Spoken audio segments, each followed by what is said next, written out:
Judes, how far is it to the right? The right fairway traps over there? Like, is it? To reach into the breeze, we're probably good. It's like 280.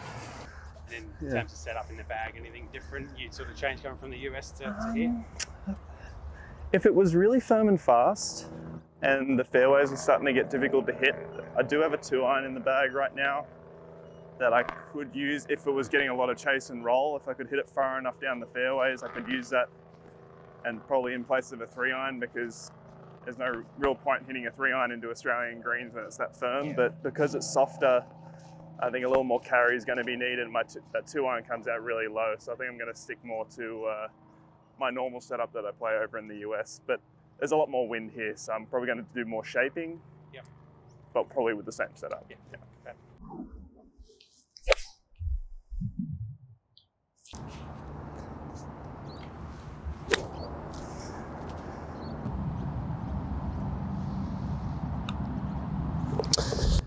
Wind and obviously Where would that wind be going?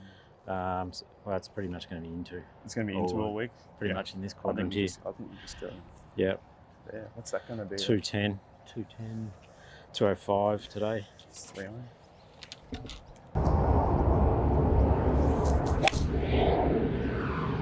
This is like a more of a Queensland sort of deal. There's a lot of grain in the grass here, so it's all going straight right to left, so it's not quite as difficult as if it'd be going straight into me, but it will provide a little more resistance than if there was no grain and the grass was growing straight up.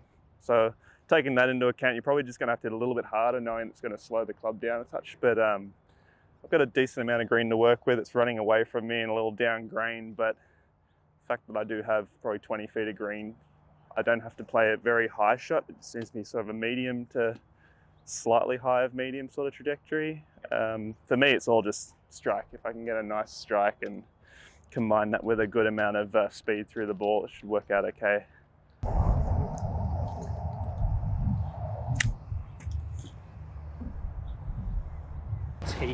T100 long lines in the bag. What was the change to the reason for changes to those, and what have you seen different?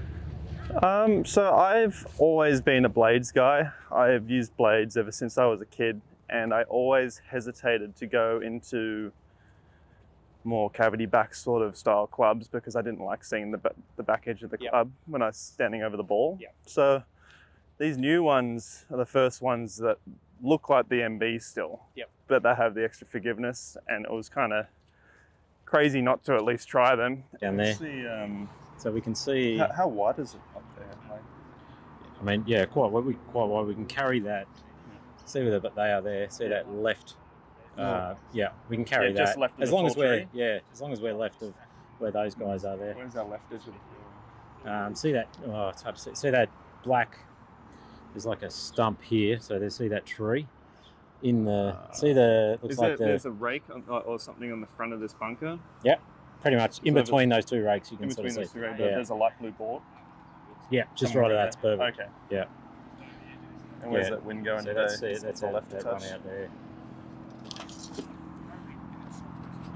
Yeah, I mean. Yeah, breeze off. It's such a long shot in short of the bunker there. I mean, yeah, I know the angle's better, but it's going to be a long shot. It's also not going to be as firm as last year. Yeah. My main reason for making the switch was, in windy conditions, I wanted to see my stock short iron clubs, stock short iron swings just flight a tiny little bit lower, but keep the same spin. And really all it was is a slight trajectory change, but still the same spin. So obviously the V has a slightly softer feel than the X. So this has been a good fit. I've had it for maybe 6 months now and played a lot of good golf in that period of time, so it's worked out well. Yeah.